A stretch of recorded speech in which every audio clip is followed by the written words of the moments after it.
pas à te faire avancer vers ta destinée, supprime-les. L'affaire d'avoir de l'affection pour les gens, laisse ça. L'affaire d'avoir de la sympathie pour les gens, laisse ça. L'affaire de te demander ce que les gens pensent de toi, on s'en fout. Ce qui compte, c'est comment tu vas finir la course. S'il y a des relations, des activités, des choses dans ta vie qui sont encore présentes et qui ne te font pas avancer vers ta destinée, supprime ça. Parce que tu ne sais pas quelle est la date que Dieu a notée sur ton dossier où tu vas partir d'ici. Parce qu'on a tendance à croire en nous que on a encore beaucoup de temps. Tu ne sais pas quand est-ce que Dieu va te rappeler. C'est pour ça que ta vie doit se résumer à travailler pour accomplir, pour libérer ton potentiel, tout ce que Dieu a mis en toi. La vie est faite pour libérer tout ce que Dieu a déposé en nous. Dieu ne nous a pas créés pour nous faire des amis ou pour sympathiser avec les gens. Non, les amis ça sert, ça aide. Mais Dieu ne t'a pas créé pour ça. L'entrée au paradis ne se fera pas accompagnée des amis. Elle se fera seule. Alléluia. Dis avec moi, avance, pasteur. Dis avec moi la prière. La prière, qu'est-ce que c'est? Je vais te donner très rapidement, ensuite je continue mon message. J'ouvre une parenthèse et je la refermerai aussitôt. Je vais te donner un certain nombre de vérités sur la prière. La prière, premièrement, c'est la première activité spirituelle d'un citoyen du royaume. Retiens, notre première activité spirituelle. La première activité spirituelle, c'est pas lire la Bible. La première activité spirituelle, c'est pas regarder des messages sur YouTube. La première activité spirituelle, c'est pas de venir à l'église. La première activité spirituelle, c'est de prier. Un homme spirituel, c'est quelqu'un qui prie. Moi, je ne sais pas pour toi, mais quand tu as compris quelle est ta destinée, ou encore ce à quoi tu aspires dans la vie, qui tu te vois être demain, tu as plutôt intérêt à être diligent dans la prière. Surtout quand tu veux opérer dans certaines sphères, telles que l'église, annoncer l'évangile. Tu sais, si ton enfant vient te dire que maman, j'ai décidé de devenir pasteur, ne dis pas je bénis le nom du Seigneur, alléluia, tout ça que tu commences à applaudir. Commence à t'inquiéter. Tu vas dire ok, gloire à Dieu, mais tu sais que là, c'est une vie de souffrance que la personne va prendre. Parce que c'est un combat dans ce domaine-là. Si tu aspires ou Dieu t'a dit un jour que tu deviendras, je ne sais pas moi, un grand sportif. Tu sais que pour devenir champion du monde là, dans ton domaine, tu vas faire ça. Tu vas devoir travailler comme un malade. Et tu vas devoir avoir une vie différente des autres. Si tu veux devenir un sportif de haut niveau, tu ne pourras pas te permettre certaines nourritures. Tu devras manger tout le temps des pâtes. Tu devras manger différemment des autres. Oui, les sportifs de haut niveau mangent beaucoup les pâtes. Oui, il y a des nourritures qu'ils ne...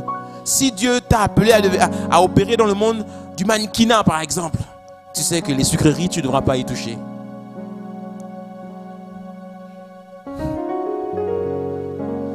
Alléluia. Si Dieu t'a appelé à devenir un homme d'État dans le monde de la politique, là-bas c'est bad. Là-bas c'est la guerre, là-bas on tue les gens. Ceux qui opèrent dans le monde de la politique savent de quoi je parle. Là-bas, mon ami, les gens n'ont que des intérêts, ils n'ont pas d'amis. Là-bas, les gens sont mauvais. Et dès qu'on commence à te voir un peu monter, on va tout faire pour te détruire et t'écraser. Donc si tu viens là-bas comme un gentil garçon, là-bas, les gentils garçons meurent. Ouais, tu vois les films, dans la plupart des films, les enfants, quand on veut tuer un enfant, en général, on supprime cette scène. Là-bas, dans la politique, on tue les enfants sur la voie publique. Donc, il faut être fort. Alléluia. Les dents de la mer. Tu as déjà vu ce film? C'est pour ça qu'il y a des domaines, il y a des sphères, il y en a d'autres, il y a des gens qui disent, moi, je ne veux pas y aller. Dis avec moi la prière. La prière n'est pas seulement importante, elle est plus importante que tout. La prière est une force entre les mains du croyant. Ta force, tu la trouves dans la prière. La prière 4 est un outil de l'alliance que Dieu a mis à ta disposition. La prière, personne n'a trop d'occupation, de bénédiction, de prospérité ou de responsabilité pour remplacer ça par la prière. C'est justement parce que tu as beaucoup de responsabilités que tu dois prier. Et le combat, et je t'en parlerai plus tard, le combat est subtil. La Bible dit que le diable est rusé. Ça veut dire que ce n'est pas quelqu'un qui t'attaquera en face. C'est quelqu'un qui va tout faire pour te détruire, te tuer, mais de la manière la plus subtile possible. Et je t'assure, il prend plaisir à tuer à petit feu. Rares sont les fois où il te tue de manière brutale. La prière, dis avec moi la prière. La prière, c'est la source de ta puissance et de ta protection.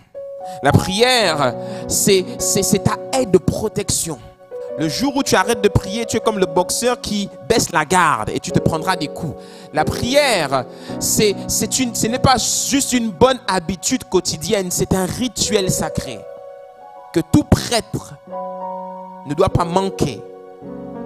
La vie de prière, ta prière, c'est une discipline qui attire la faveur et le succès. Tu es destiné à avoir la faveur et le succès, mais tu vas voir que tu attireras plus facilement la faveur et le succès si tu es quelqu'un qui prie. Parce que prier, c'est défricher. Prier, c'est nettoyer le chemin. Prier, c'est repousser.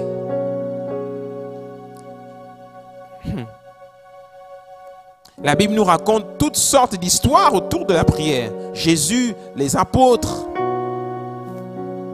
Je lisais encore hier, livre des Actes, chapitre 26 et 27. L'épisode où Paul est dans le bateau avec les 200 personnes. Et puis quand tu lis toute l'histoire, toute l'histoire tourne seulement autour d'une tempête qui soufflait sur le bateau. Et puis ils n'avaient pas mangé pendant des jours, etc., etc. Et après un ange va venir à Paul. Paul, ne crains pas, etc. Le Seigneur est avec toi. Et là, Paul va dire, ne craignez pas, parce que Dieu m'a dit que nous allons arriver à destination. Et puis la mer battait tellement qu'à un moment donné, certains matelots voulaient sauter par-dessus bord. Paul va aller voir le chef du bateau. Il va dire au bateau, dis à ces gens que s'ils sortent du bateau, ils vont tous mourir. Parce que Dieu m'a donné leur vie. Et cette tempête était bizarre. Elle soufflait, soufflait. Et ce n'était pas une tempête naturelle. C'était une tempête spirituelle. Après, il va arriver sur l'île de Malte. Et puis le serpent va le mordre au bras. Et puis son bras ne va pas gonfler. Il va survivre, etc. Quand tu lis toutes ces histoires-là, ce n'est pas des contes de fées. Dieu est en train de t'expliquer des réalités spirituelles. Il t'a juste pris Paul comme exemple. Bon, je ne te souhaite pas qu'une vipère te morde, mais bon. Dis avec moi la prière. La prière se fait en tout temps, bon comme mauvais. Ce n'est pas quand tout va bien, que tu viens d'avoir une promotion au travail, que ton salaire a été augmenté, que maintenant là tu as la force de prier. Même quand ça va mal, prie. C'est justement parce que ça va mal qu'il faut prier. La prière, c'est l'arme de l'Église pour combattre. C'est l'arme de l'Église non seulement pour sauver la nation, mais aussi pour influencer tous les changements sociaux, économiques et politiques qui nous entourent.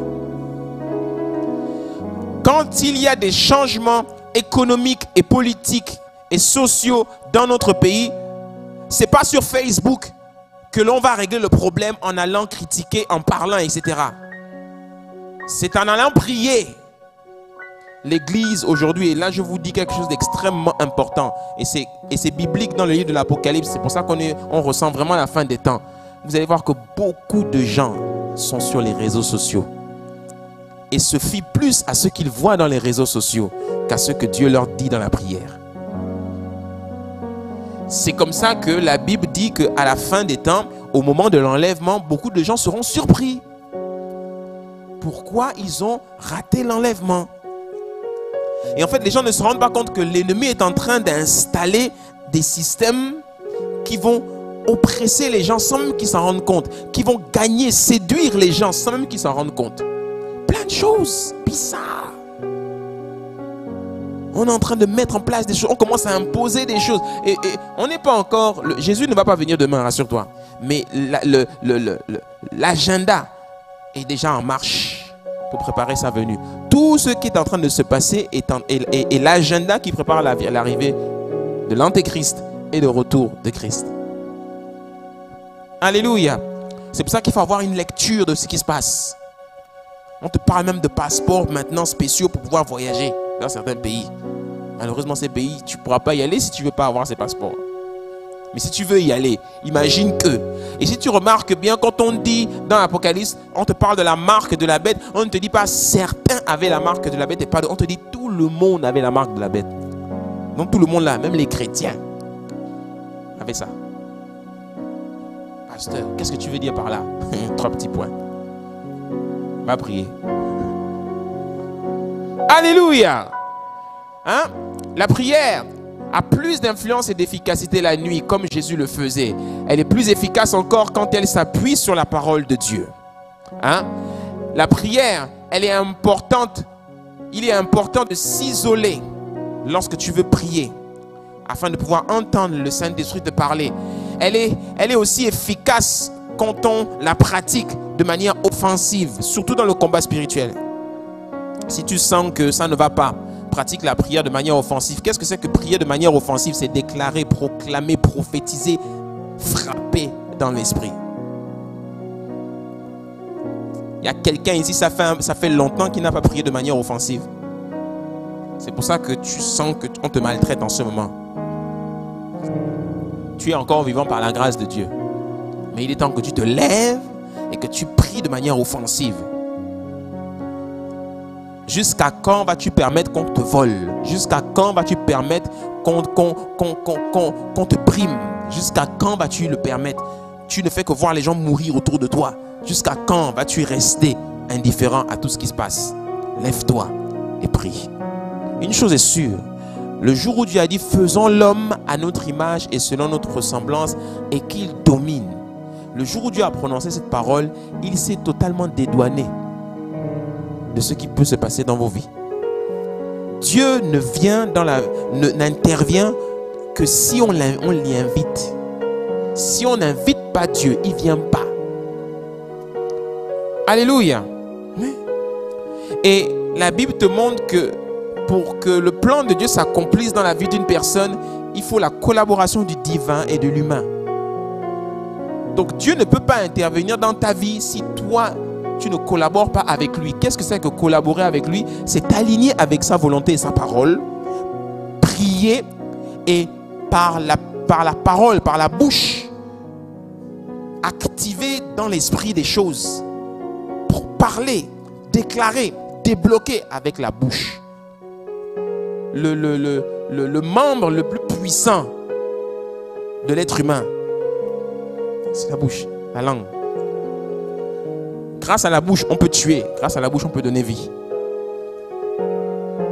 Mais si tu n'ouvres pas ta bouche pour déclarer, mon ami, Dieu ne peut rien faire. C'est là où on voit tout le mystère de Dieu. Dieu ne peut rien faire. Dis avec moi la prière. Il y a des personnes qui se disent « Je ne sais pas prier, je n'ai pas la force de prier. En ce moment, c'est trop compliqué. Je me sens abattu, je n'ai pas la force de prier. » Mon ami, n'attends pas d'être dans une situation où tu as le couteau sous la gorge pour réagir. Il faut anticiper. Amen. La prière, et je termine avec ce point, la prière, c'est l'arme principale des citoyens du royaume pour combattre. Elle est indispensable pour attirer l'onction, parce que l'onction monte quand on a une vie de prière régulière. La prière influence les temps et les circonstances de la vie. Elle augmente notre sensibilité à l'esprit. Elle est un acte puissant de foi et elle active de nouvelles dimensions spirituelles. Dis avec moi de nouvelles dimensions spirituelles. Dans l'esprit, il y a des dimensions. Et je peux activer certaines choses, certaines dimensions de ma vie grâce à la prière. C'est-à-dire, je visualise ce que je veux dans mon esprit et je prie pour ça de manière insistante. Et en priant de manière insistante dessus, à un moment donné, ça va s'ouvrir. Jésus-Christ a dit, demandez et vous recevrez, Cherchez et vous trouverez. Frappez et l'on vous ouvrira. Car celui qui demande reçoit, celui qui cherche trouve, et celui qui frappe, on lui ouvre la porte.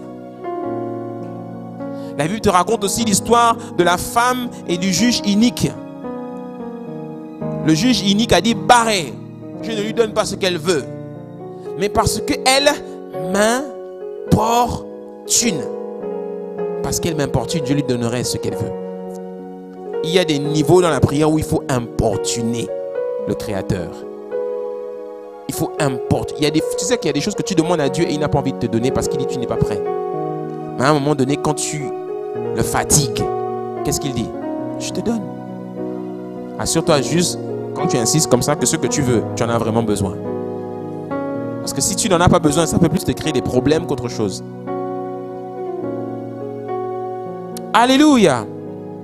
C'est important ce dont je suis en train de vous parler là. Tout ce que je vous dis là, c'est ce qui résume la vie chrétienne. Moi-même, je m'y inclus. Je regarde autour de moi et j'essaie d'avoir une lecture spirituelle de ce qui se passe dans ma vie. En ce moment, par exemple, je suis en train de faire le bilan. Au moins tous les 3-4 mois, je fais toujours le bilan. Et j'analyse ce qui m'arrive. J'analyse des événements. J'analyse plein de choses. J'analyse l'église. J'analyse mon foyer. J'analyse le travail. J'analyse les relations. J'analyse tout. Et chaque fois, je fais toujours une mise à jour de mon système. Et tout ce qui ne me fait pas avancer, parce que je sais qui je suis et là où je vais, tout ce qui ne me fait pas avancer, je le supprime. J'en ai rien à faire de ce que les gens peuvent penser de moi. M'en fous. Demain, quand je serai mort là, je serai mort seul avec mon Jésus. Donc, si toi, tu m'aimes pas, c'est pas mon problème. Vraiment, je suis délivré de l'opinion des autres. Et toi aussi, sois délivré de l'opinion des autres. Au nom de Jésus. Peu importe ce que les gens peuvent penser de toi. Peu importe. Peu importe ce que les gens peuvent dire de toi. Peu importe. On s'en fiche. Personne ne paie ton café. Personne n'a payé tes études. Personne ne t'achète la voiture que tu roules. Personne ne te paye à la fin du mois si ce n'est ton patron. Donc si quelqu'un te regarde et puis il a décidé de te bouder ou de ne plus te parler, mais on s'en fout. Et alors? Tu peux ressentir quelque chose ou te sentir touché si c'est quelqu'un qui compte pour toi. Un membre de ta famille, tes parents, ton frère, ta soeur, ton pasteur. Voilà, si c'est quelqu'un qui joue un rôle dans ta vie. Mais si c'est quelqu'un qui ne joue aucun rôle dans ta vie, tant pis. Tu dis je suis désolé, que Dieu te bénisse. Si je t'ai blessé, je te demande pardon. Et puis on avance. Pire encore quand c'est des gens qui ne te connaissent pas et qui parlent de toi. J'ai rencontré un jour quelqu'un qui est venu me voir, pasteur, ça ne va pas dans ma vie. Pourquoi? Parce qu'on est en train de m'insulter sur Facebook dans tous les sens. Et alors? C'est des gens que tu ne connais pas, c'est juste des noms avec des comptes en bleu. Ah, voilà. Les Gabonais avec Facebook. Tiens, l'affaire de Facebook au Gabon. Je ne sais pas ce qui se passe dans vos pays, hein, mais au Gabon, Facebook, les gens vivent dans le virtuel avec les réseaux sociaux. C'est terrible. On s'informe, on parle, on tag et on retag. Et c'est maintenant, c'est-à-dire, au lieu de prendre ton téléphone et l'appeler, non, tu le tags sur Facebook, il te répond sur Facebook, tu tags, et puis vous êtes là. Voilà, on a dit ça, on a dit ça, on a dit ça. Et le Congo, ça, et tous les débats de la société, les ci, les ça, les critiques, les murmures, et enfin, bref, il ne faut pas que je sorte de mon message avec ça. Alléluia. Dis avec moi la prière. Il faut prier, bien-aimé. Il faut prier. Le Saint-Esprit me dit de vous donner cette parole parce qu'il sait que beaucoup, vous ne priez plus. Beaucoup, vous ne priez plus. L'église au Gabon, beaucoup ont arrêté de prier. Beaucoup sont devenus des dommages collatéraux de cette guerre. Regarde ta vie. À peine nous sommes rentrés dans le confinement, regarde les dégâts que ça a créé dans les églises. Regarde les dégâts que ça a créé dans les vies des gens. C'est pas que tu es foncièrement mauvais. Non, c'est que spirituellement, tu as été déconnecté à un moment parce que tu as été distrait. Mais il est temps de te ressaisir et de te remobiliser dans la prière. Alléluia. Parce que le plan de Dieu, même si tu te détournes, si tu sais revenir au Seigneur, Dieu a dans sa poche un GPS qui va lui permettre de te repositionner. Tu connais le GPS, non? Le GPS, tu es au point A et tu lui dis emmène-moi au point B. Si on est ici en Ngonje et tu dis au GPS emmène-moi à Ovendo, je sais pas moi, à la mairie d'Ovendo. Tu sais que tu dois arriver à partir du lycée d'État, tu dois prendre la voie express et tu dois aller tout droit. Mais bizarrement, tu es distrait et puis tu prends du côté du bord de mer. Et quand tu prends du côté du bord de mer, tu vois un moment comment le GPS... Non, vous avez raté la vie. Vous avez raté, tournez. Un moment, il voit que tu es vraiment sorti de la voie. Qu'est-ce qu'il fait? Il recalcule. C'est ça que j'aime avec le Seigneur, c'est que le jour où on décide de se reconnecter, c'est-à-dire, tu regardes ta vie, tu dis, là, l'acte que j'ai posé là, c'est fini, je suis foutu, ma destinée est foutue. Dieu a un GPS. Même lorsque tout semble impossible, même lorsque ton cas semble fini, avec Dieu, c'est jamais fini.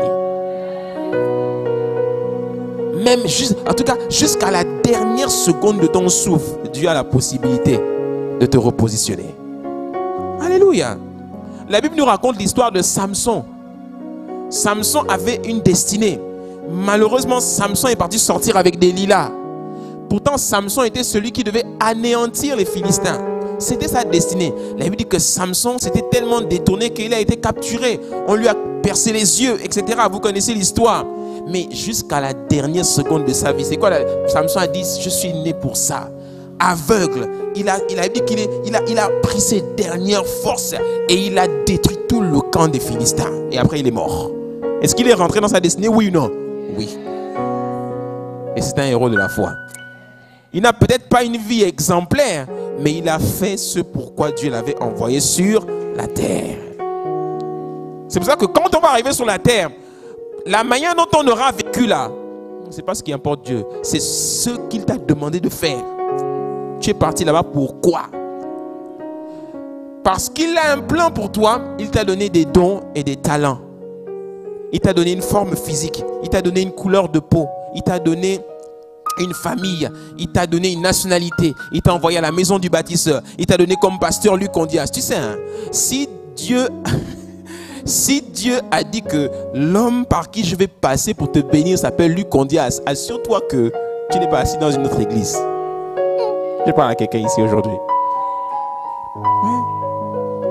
Si c'est ici dans cette église que Dieu veut faire éclore quelque chose dans ta vie, assure-toi de rester. Même si tu ne m'aimes pas, reste.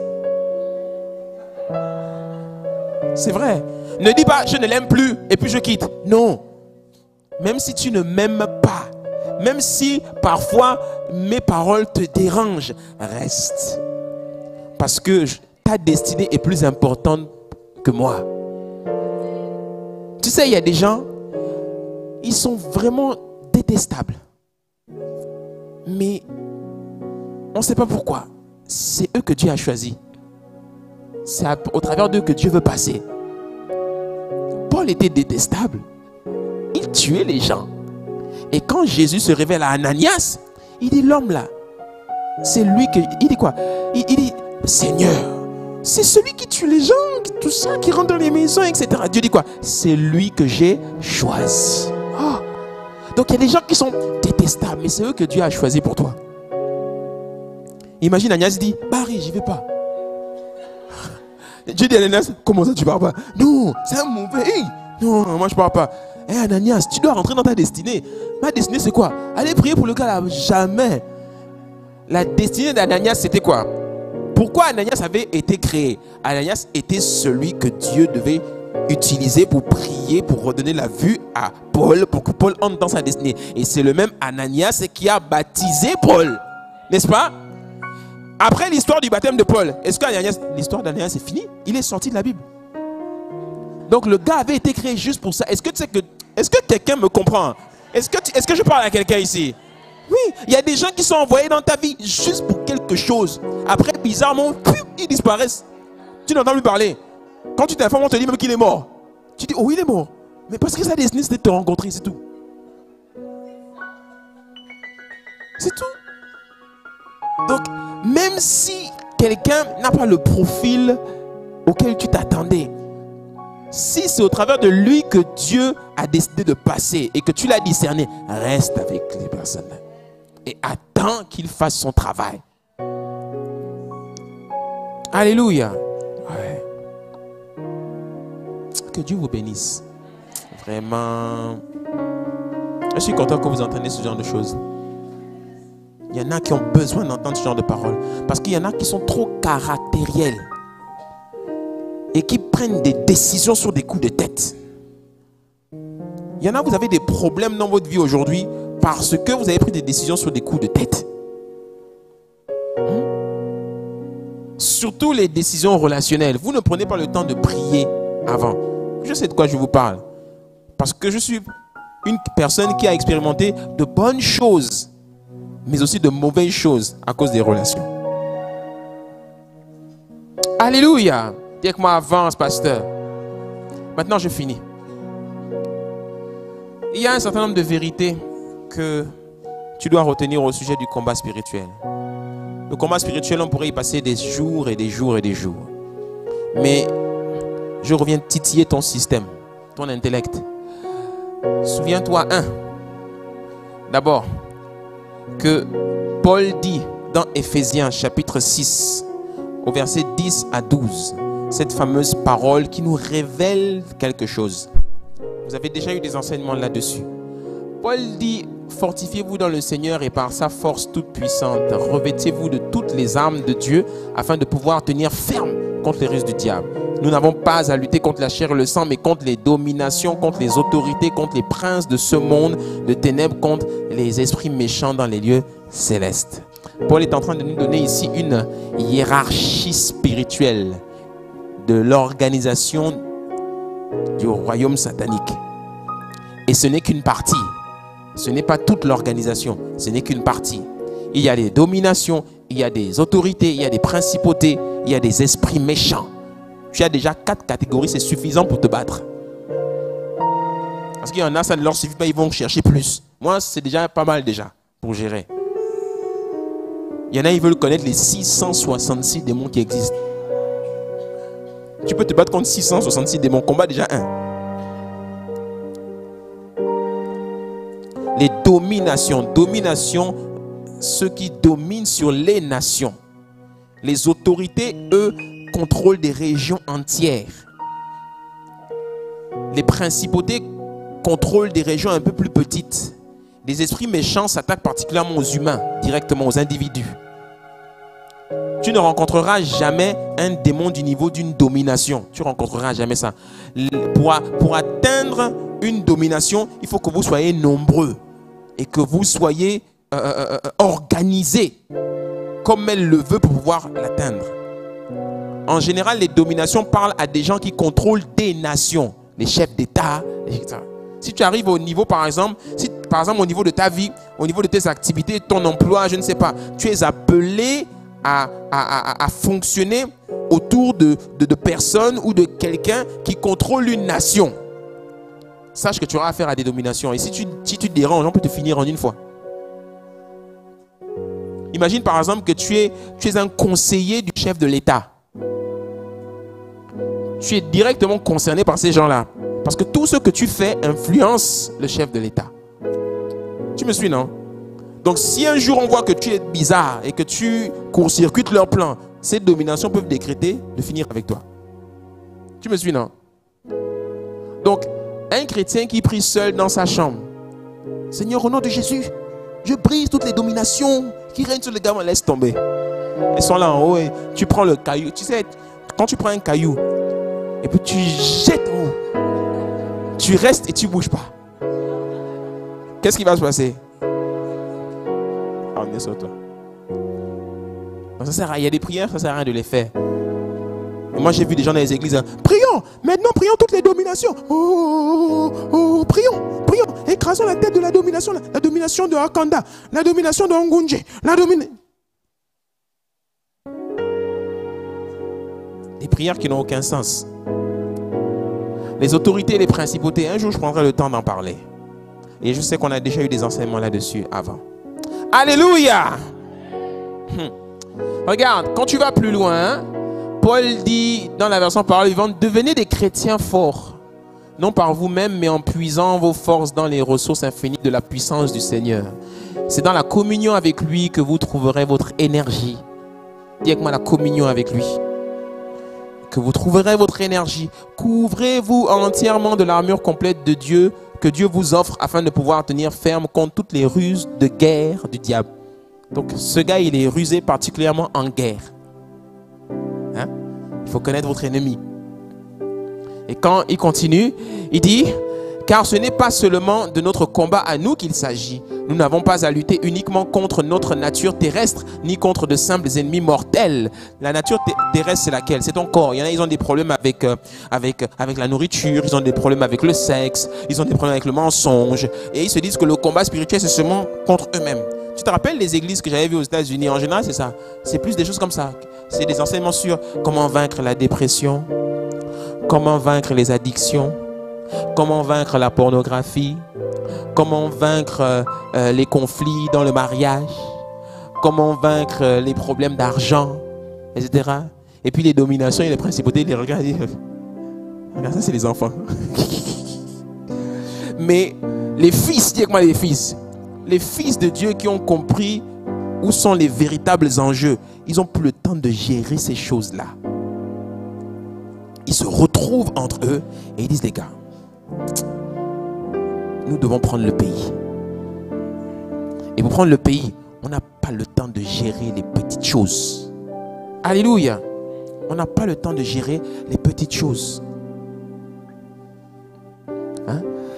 Les puissances occultes, il dit, uniquement contre notre nature terrestre, ni contre de simples ennemis mortels, mais contre les puissances occultes, contre une organisation spirituelle satanique, contre les dictateurs invisibles qui, dans les ténèbres, veulent contrôler et régir notre monde, contre la légion des esprits démoniaques dans les sphères surnaturelles, véritables agents du quartier général du mal. Ah, quand tu lis ça, tu penses que c'est à ton niveau? C'est à un autre niveau là. On te parle d'une organisation spirituelle. Ils sont organisés. C'est pour ça que Jésus-Christ, un moment, leur révèle des choses. Il dit, une nation qui est divisée contre elle-même, elle ne peut subsister. Eux, ils ne sont pas divisés contre eux-mêmes. On n'a jamais vu un démon qui décide de frapper un autre démon. Non. Mais si un démon voit que l'autre démon veut le court-circuiter, il peut décider de ne pas tuer le démon. Il va tuer son enveloppe. C'est pour ça que quand ces gens sont dans la même organisation, ils peuvent décider de se tuer entre eux. Mais en fait, ce n'est pas les démons qui se tuent entre eux, c'est l'enveloppe. C'est juste l'enveloppe. Et le démon qui était dans l'enveloppe, là, il sort et puis il se trouve une autre enveloppe. Mais en fait, ils sont toujours des potes.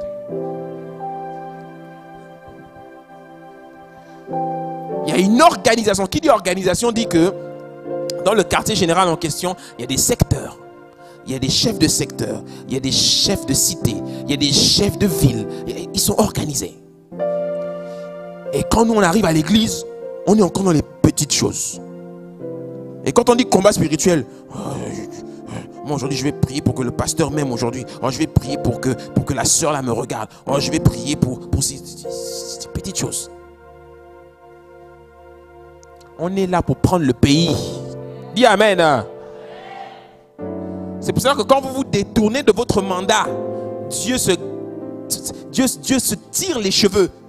Parce que le mandat de l'église, même si c'est vrai que quand on arrive en Christ, on doit être enseigné, on doit être formaté, on doit être éduqué, etc. selon la parole de Dieu.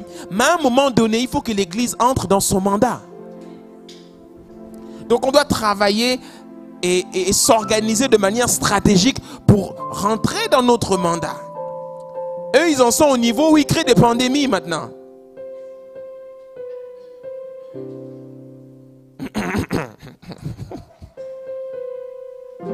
Il y a moi avance, pasteur. Allez, premièrement, tu dois être fort. Joue-moi un petit son, s'il te plaît, derrière. On va clôturer. Tu dois être fort, selon ce que Paul dit, car seuls les plus forts dans le royaume de Dieu réussissent. C'est ce que Dieu dit à Josué dans le chapitre 1er du livre de Josué. Il dit, sois fort et courageux. Le combat, c'est une affaire de rapport de force. Dans l'esprit, c'est le plus fort. C'est celui qui est plus fort qui va gagner, qui aura la victoire. C'est pas parce que tu t'appelles chrétien.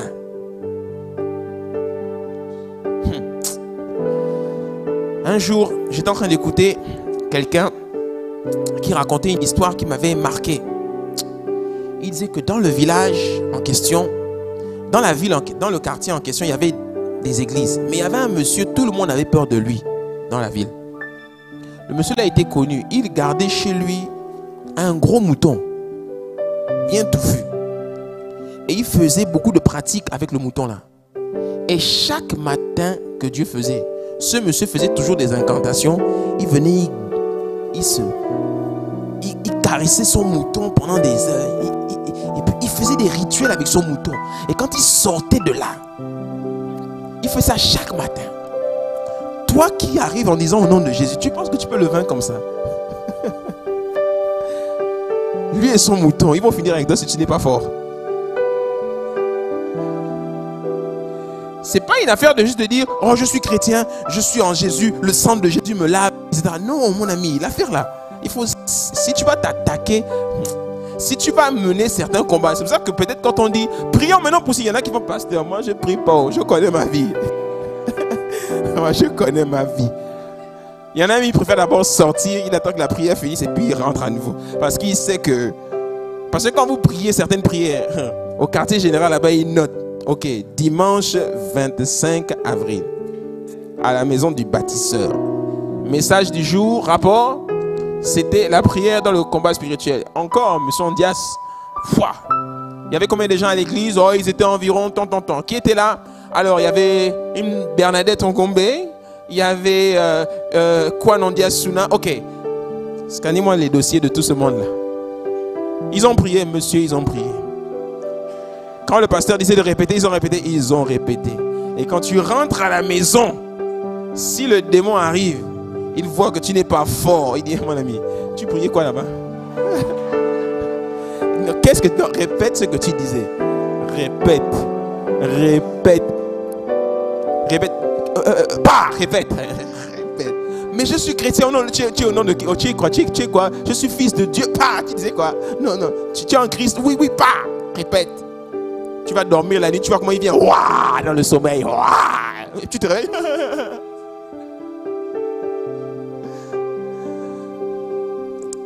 Comment tu peux dormir la nuit et puis un démon vient faire dans ton sommeil? Moi, ça fait des années que je ne fais plus ce genre de rêve. Pasteur, papa, ça ne va pas. Qu'est-ce qu'il y a, ma fille? Qu'est-ce qu'il y a? Entre dans mon bureau, assieds-toi. Ça ne va pas. Qu'est-ce qui se passe? Pasteur, la nuit quand je dors, je vois les monstres. Oh. Tu vois des monstres quand tu dors la nuit? Oh ma pauvre petite. Je suis vraiment désolé. Pasteur, prie pour moi. Malheureusement, aucune prière ne peut chasser un démon qui vient te voir la nuit quand tu dors. Il n'y a que toi qui peux faire ça. Sinon, il faudrait que je rentre dans ton sommeil et que j'aille combattre le démon. Alléluia. Je le dis avec un brin d'humour, mais il y en a, quand ils dorment la nuit, ils voient des monstres. Si tu dors la nuit et dans ton sommeil, tu vois un serpent, lève-toi, prie. Prie vite. Ne reste pas là, il ne va rien se passer. Prie. Parce qu'il y a certaines choses, certains rêves, quand tu vois. Un jour, je reviendrai sur le mystère des rêves. Ça fera du bien, ça. Quand tu vois certaines choses dans les rêves, je t'assure, il faut te lever, il faut prier. Tu vois quelqu'un que tu connais et puis dans le rêve, tu le vois mourir. Prie. Prie vite. Ou bien tu te vois toi-même mourir. Prie. Tu dors la nuit et puis tu vois comment un animal vient et puis l'animal te mord. Et puis quand l'animal te mord, tu te réveilles, tu ressens la douleur là, il t'a mordu. Prie. Sérieusement, c'est pas bon. Est-ce que je parle à quelqu'un? C'est des choses sur lesquelles je reviendrai plus tard. 2. Puise tes forces, nous dit Paul, dans les ressources infinies et inépuisables du Seigneur, l'Esprit. Ésaïe chapitre 12, verset 2 nous dit que voici le Dieu qui m'a sauvé, je me sens en sécurité, je n'ai plus peur. Ma grande force, c'est le Seigneur.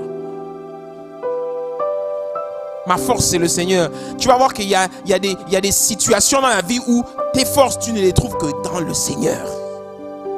C'est quoi puiser ses forces dans le Seigneur? C'est aller dans sa présence, prier. Et quand tu ressors de là, rafraîchi, rempli à nouveau. Tu as la foi pour affronter la situation. Mais si tu ne pries pas, tu vas te décourager et tu vas tomber. Alléluia. 3. Reste en permanence dans la communion avec l'Esprit. Paul dit que c'est dans la communion avec lui. Premier livre de Jean, chapitre 1, verset 3, l'apôtre nous dit, notre communion est avec le Père. Malheureusement, nous, on passe beaucoup plus de temps à communier avec des gens, à communier avec des programmes, à communier avec des livres, les programmes que tu regardes à la télévision, les choses que tu écoutes à la radio, les gens avec qui tu passes beaucoup de temps. Tu communies avec eux. Et quand tu communies avec tout ça, ces gens te transmettent quelque chose. Ces programmes te transmettent des choses. Et tu ressors de là toujours aussi faible. Mais quand tu vas communier avec le Seigneur, tu sors de là fort. Combien de temps passes-tu à lire et à méditer la Bible? Combien de fois dans la semaine écoutes-tu des enseignements qui te font du bien et qui te boostent? Combien de fois? Mais toutes les fois où tu te relâches, n'as-tu pas remarqué que tu t'affaiblis spirituellement? Malheureusement, Dieu nous a créés ainsi. Nous devons sans cesse rester connectés à lui. C'est pour ça que Jésus-Christ a dit dans le livre de Jean, au chapitre 15, « Je suis le cep et vous êtes les sarments. Je suis l'arbre et vous êtes les branches. Sans moi, vous ne pouvez rien faire. Toute branche qui se déconnecte de l'arbre meurt. » Donc, nous sommes contraints à rester attachés à lui en permanence. Et si tu as senti depuis un certain temps un certain relâchement spirituel dans ta vie, reconnecte-toi vite. Parce que tu es exposé. Alléluia. 4. Assure-toi d'avoir toutes les armes de Dieu avec toi et de savoir les utiliser. 2 Corinthiens chapitre 10 au verset 4. Nos armes de guerre ne sont pas simplement humaines, elles tiennent leur puissance de Dieu. Il les rend capables de détruire les bastions dans lesquels les hommes se barricadent contre lui. Nos armes de guerre. Quelles sont nos armes? Le nom de Jésus est une arme. Le sang de Jésus est une arme. La prière en langue est une arme. La parole est une arme. Chaque verset biblique est une balle. Tu es là. Poum, poum, poum, poum, poum, poum, poum, poum. Recharge. Poum, poum, poum, poum, poum, recharge. Poum, poum, poum, poum, poum, recharge. Et c'est ça que j'aime avec la Bible, c'est que les recharges, il y en a plein là-dedans. Ah, brasuka. Ah. Moi, je lis, cette semaine, regarde, je te donne ma prière de cette semaine. Cette semaine, j'ai prié 1 Corinthiens chapitre 1. 1 Corinthiens, j'ai prié le chapitre 1. Tu dis, parce que c'est une prière, chapitre 1. Chapitre 1. Je rends à mon Dieu, verset 4, je rends à mon Dieu de continuelles actions de grâce à votre sujet pour la grâce de Dieu qui vous a été accordée en Jésus-Christ. Seigneur, je te rends de continuelles actions de grâce, etc. Et je commence ma prière par ça.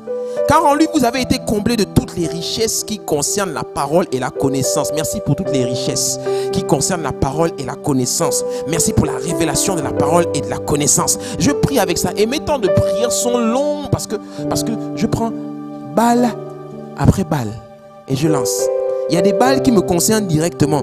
Et il y a d'autres balles qui ne me concernent pas. À un moment donné, il dit au verset 12, je veux dire que chacun de vous parle ainsi. Moi, je suis de Paul, et moi d'Apollos, et moi de Céphas, et moi de Christ. Christ est-il divisé? Paul a-t-il été crucifié pour vous? Où est son nom? Où est ce nom de Paul que vous avez été baptisé? Seigneur, je prie pour toute forme de division dans l'église, dans ma maison, au nom de Jésus. Toute personne qui apporte la division dans ma vie, je la bastille dans l'esprit au nom de Jésus. Qu'elle parte, qu'elle s'éloigne de moi. Je prie pour toute forme de division. Chaque verset est un sujet de prière pour toi. Je rends grâce à Dieu de ce que je n'ai baptisé aucun de vous excepté Crispus et Gaius. Seigneur, je prie pour toutes les personnes que j'ai baptisées. Toutes les personnes que j'ai baptisées à la maison du bâtisseur et qui sont parties, moi leur père et leur berger, je les rappelle qu'elles reviennent ici au nom de Jésus-Christ. Je prie au nom de Jésus pour toutes les personnes qui ont été baptisées par moi, afin que personne ne dise que vous avez été baptisés en mon nom. J'ai encore baptisé la famille de Stéphanas. Du reste, je ne sache pas que j'ai baptisé quelqu'un d'autre. Verset 17, ce n'est pas pour baptiser que Christ m'a envoyé, c'est pour annoncer l'évangile, et cela sans la sagesse du langage, afin que la croix de Christ ne soit pas rendue vaine. Seigneur, tu ne m'as pas appelé pour baptiser les gens, tu ne m'as pas appelé pour marier les gens, tu m'as appelé pour annoncer l'évangile. Fais de moi quelqu'un de puissant quand j'annonce l'évangile au nom de Jésus-Christ. Et quand on arrive le jour des baptêmes, on voit Yannick ou Sandra. Seigneur, au nom de Jésus.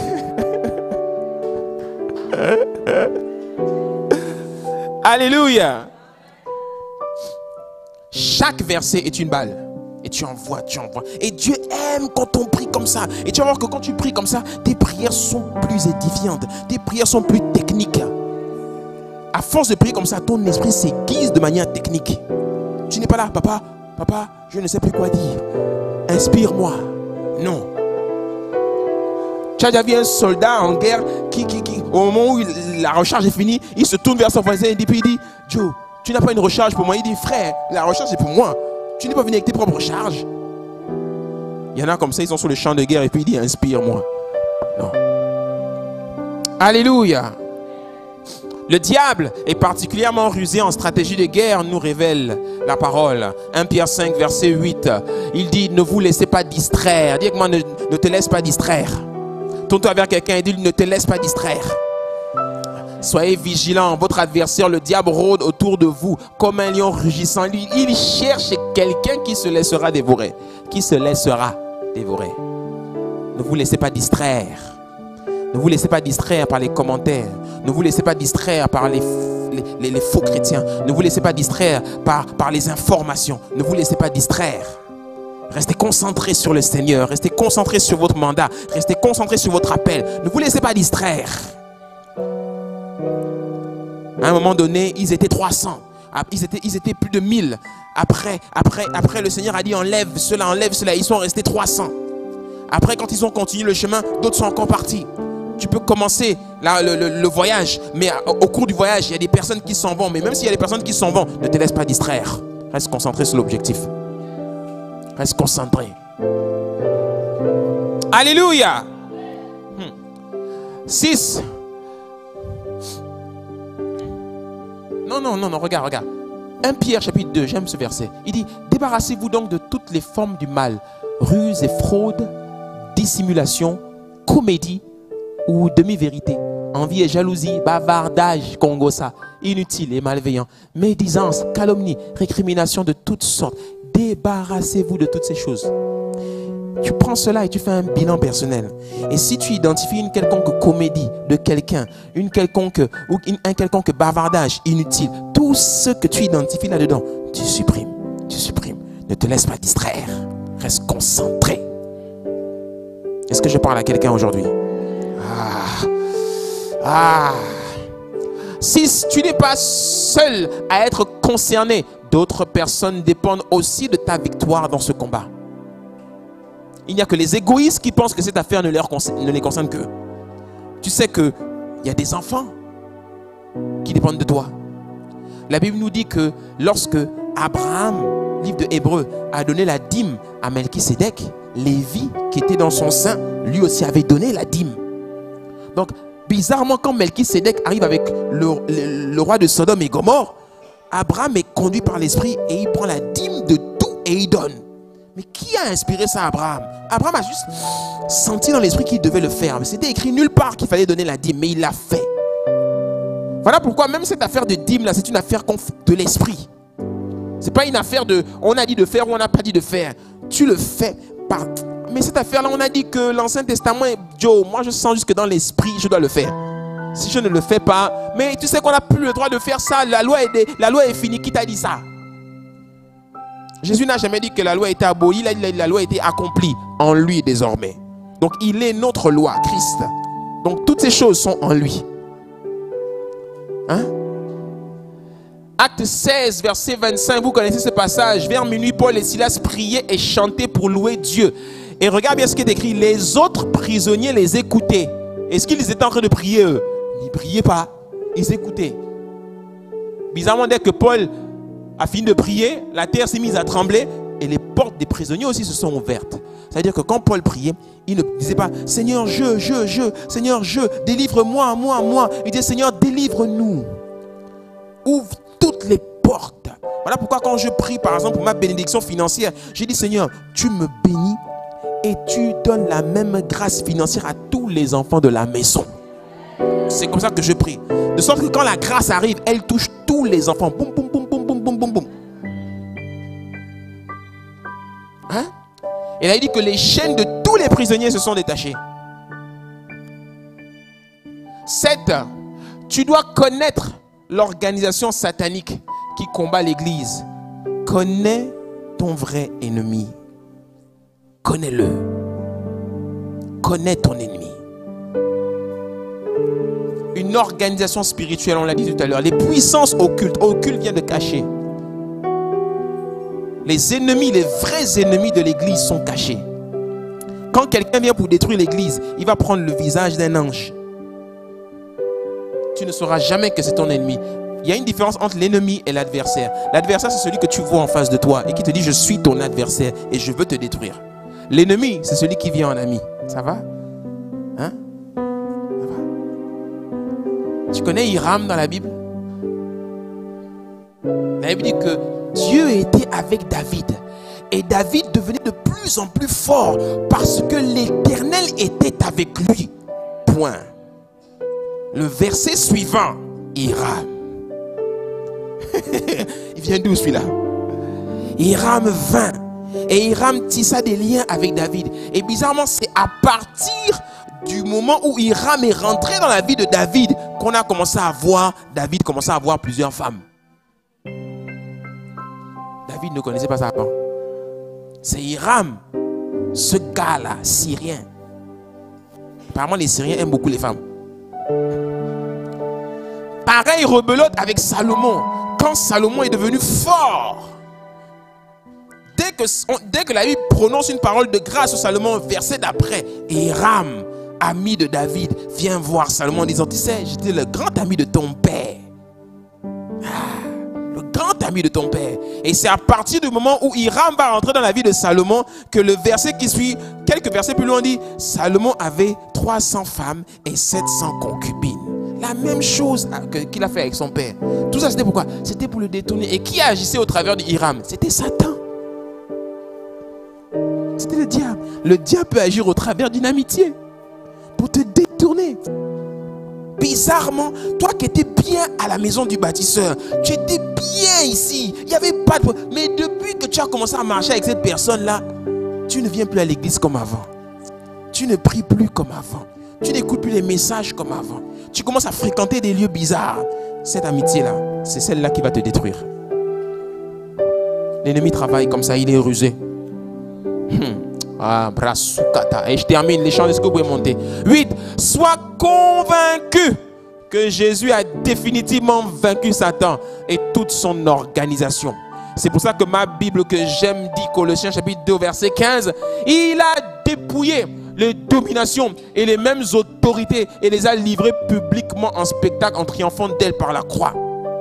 Ainsi, quand tu pries, tu dis à ces esprits, à cette organisation satanique, tu dis, ok, on combat, il n'y a pas de problème. Mais je combats sur la base d'une vérité. Vous avez été dépouillés. Vous avez été vaincus. Jésus vous a vaincu. Et c'est ce même Jésus qui habite en moi. C'est ce même Jésus qui m'a mandaté dans ce pays. C'est ce même Jésus qui m'a mandaté dans cette nation, dans cette génération. C'est ce même Jésus qui a fait couler son sang à la croix pour que je sois sauvé. Voilà pourquoi je prends autorité. Hein? Ce n'est ni par la force, ni par la puissance, mais c'est par l'Esprit de Jésus qui habite en moi que je vais vous vaincre au nom de Jésus-Christ. C'est comme ça que tu dois prier. Et quand tu pries comme ça, la victoire est assurée. Acclame le Seigneur. Abrasokratayaba. C'est ce même Jésus qui a dit ne craignez rien parce que j'ai vaincu le monde. Ça ne veut pas dire que vous n'aurez pas des tribulations. Vous aurez des défis à relever. Vous aurez des difficultés. Vous aurez des combats à mener. Mais ne craignez rien. Soyez sans crainte. Ne vous inquiétez pas. Sachez, rappelez-vous toujours que j'ai vaincu. Pas que je vais. Non, j'ai vaincu. J'ai vaincu. Nous, l'Église, Jésus a vaincu pour nous. Ainsi, je peux passer par des tribulations, je peux passer par des moments difficiles, je peux passer même par des moments de manque. Mais je dis, Seigneur, tu as vaincu.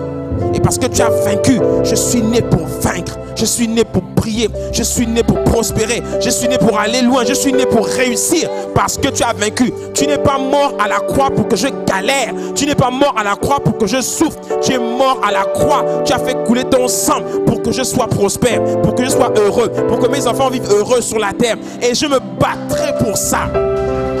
Lève-toi avec moi, on va prier. Brasotolo kababahande lebo sata. Ah, je veux que tu élèves la voix avec moi et que tu pries. Que tu fasses asseoir cette vérité en toi. Que tu fasses asseoir cette parole. Et que tu crois dans ton cœur que peut-être que tu passes par des moments compliqués. Mais sache que derrière, il faut savoir identifier, il faut savoir lire les événements avec des yeux spirituels. Derrière, il y a des gens qui travaillent pour te retarder. Il y a des gens qui travaillent pour te ralentir parce qu'ils ont vu ta destinée. Et c'est parce qu'ils ont vu ta destinée qu'ils te combattent avec ruse. Élève la voix avec moi. Ma lebro soto lokaba. Lebre sete lebo. Le kamasande lebo skuta. Li lebo sande lebo skuta. Yeah, baba.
Son sang pour moi, Baba.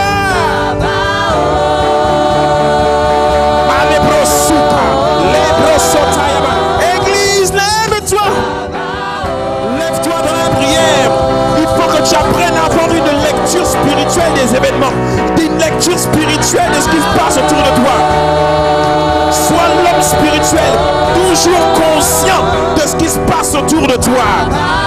Cesse de te décourager, cesse d'avoir peur, cesse de t'inquiéter. Le Seigneur n'attend qu'une seule chose, c'est que tu te lèves. Baba, Baba, Alebro Sata, Kebesende Lebosa, Libra Saka, Lekedebo Sata, Libra Cité. Gabon, lève-toi. Gabon, lève-toi. Si tu ne te lèves pas, la guerre entrera chez toi. Lève-toi, mon pays. Lève-toi, ma nation. Parce que si tu ne te lèves pas pour prier, le diable, lui, se lèvera contre toi. Il y a un peuple, il y a un corps de personnes qui ont été appelés dans cette nation. On les appelle les fils du Dieu vivant. Levez-vous, parce que la destinée de cette nation est entre vos mains. Les blancs souka, les kete yababam. Oh, que 1000 tombent à ton côté, 10 000 à ta droite. Le Seigneur a déclaré que tu ne seras pas atteint. Il a déclaré que tu ne seras pas atteint. Alors lève-toi dans la prière et combat. Combat tes ennemis. Makata yebo soukaye. Les kamasate, l'ubrasa de rebos, les kamasate, libresa, Baba, yeah, Baba, yeah, makate yaba, Baba, Baba, makabrasa de rebos.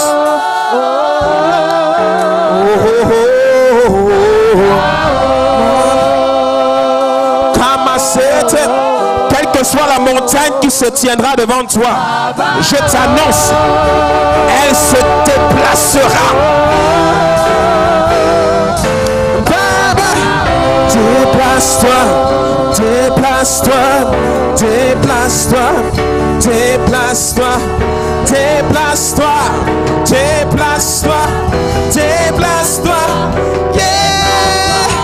Déplace-toi, déplace-toi, déplace-toi, déplace-toi, déplace-toi, déplace-toi, déplace-toi, déplace-toi. C'est ma prière. Quelles que soient les circonstances, déplace-toi, déplace-toi, déplace-toi, yeah, yeah, déplace-toi, déplace-toi, déplace-toi. Certainement, elle se déplacera. La montagne de la maladie, la montagne de la précarité, la montagne du chômage, la montagne de la honte, la montagne du manque, la montagne du cancer, la montagne du sida, elle se déplacera. Que les portes s'ouvrent, les portes de la faveur, les portes de la grâce, les portes de la réussite, les portes de la victoire, les portes de la distinction. Qu'elle se déplace. Déplace-toi, yeah! Déplace-toi, déplace-toi, déplace-toi, déplace-toi, Maïe Baba, déplace-toi, déplace-toi, déplace-toi, déplace-toi,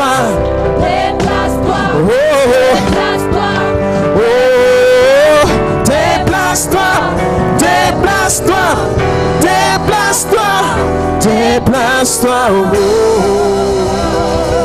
Oh, que quelqu'un qui marche dans la victoire acclame le Seigneur bien fort et pousse un cri de joie. Malebrosuka.